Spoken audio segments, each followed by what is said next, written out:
Starting in 5 seconds.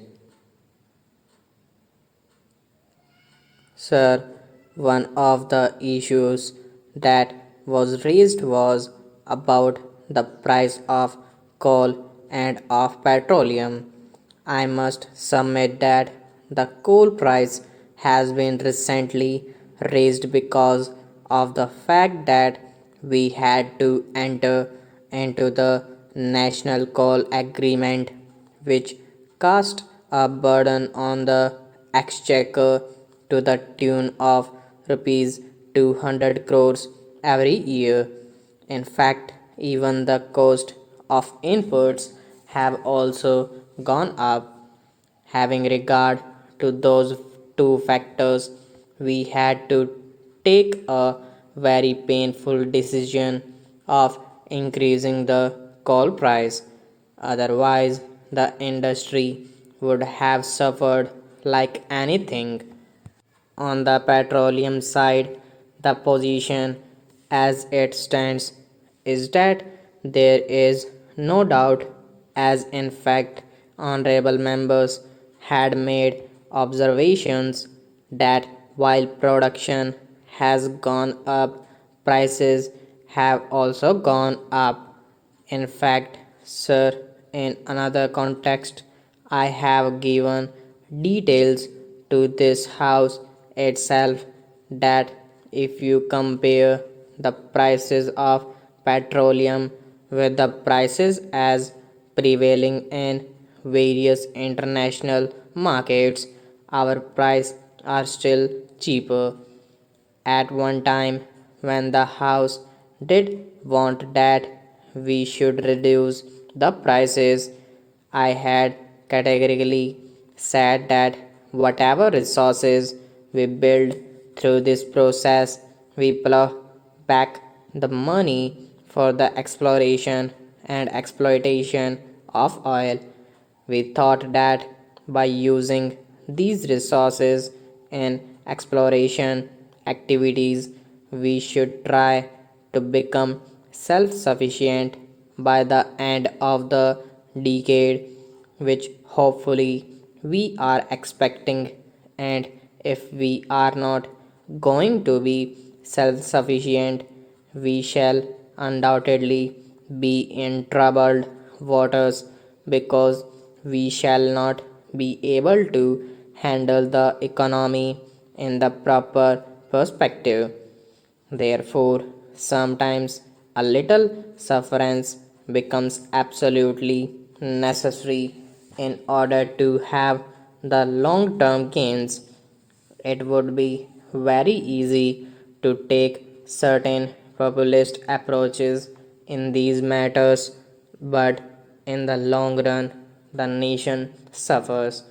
And it is precisely in this background that I would take this opportunity to urge to the various state governments and the electricity boards not to divert the money that have been allocated to the power sector because in many a case I am finding that for sheer popularity, various state governments and electricity boards are trying to divert the money allocated for power, which would, in the long run, affect the economy of the state itself.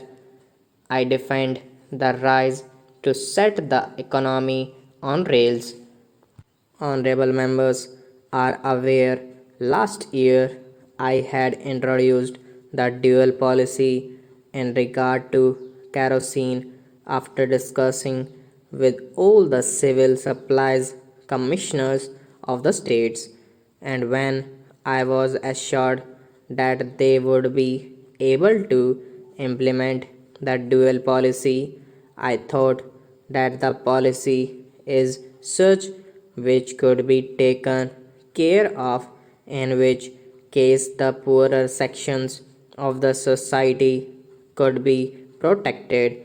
But unfortunately, I found that the poorer sections were the first victims, as a result of which within 1 month of the introduction of the dual policy, that scheme had to be withdrawn. In fact, I myself stood in Bangalore in the queue and I found that the poorer people were not being given, and the dealer said that the quota that was earmarked in the levy system has already been exhausted, and it was very difficult to find out which quota was what because of the distribution system not being strong. This step had to be taken. Many a honorable member has been making a complaint from time to time that there had been adulteration of kerosene with HSD because of the fact that there is a disparity in prices. It is true, I concede that I am aware that about 19 to 20% of kerosene goes in the adulteration with HSD. I have been requesting the state government to take care of it, notwithstanding the fact that every quarter we go on increasing the allocation of kerosene to the states. Much of the kerosene is going towards adulteration, and I have been trying to impress upon the states that we have to import kerosene and that quite a large amount of foreign exchange is spent. While in the case of petrol, we are absolutely self sufficient.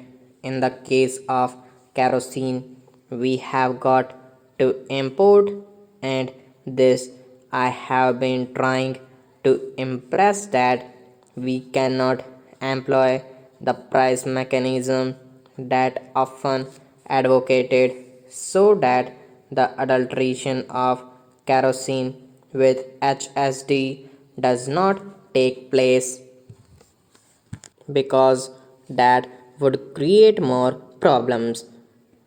The moment we increase the price of kerosene, it affects the ordinary man. Maybe some people had been trying to tell me that this is no argument at all. In fact, I found in the other house that some of the opposition members had been trying to put across to me this view.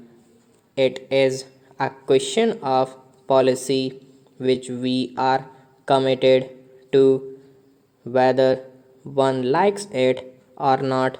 A policy decision has certain perspectives, and these perspectives we have sought to put forth for our all round progress.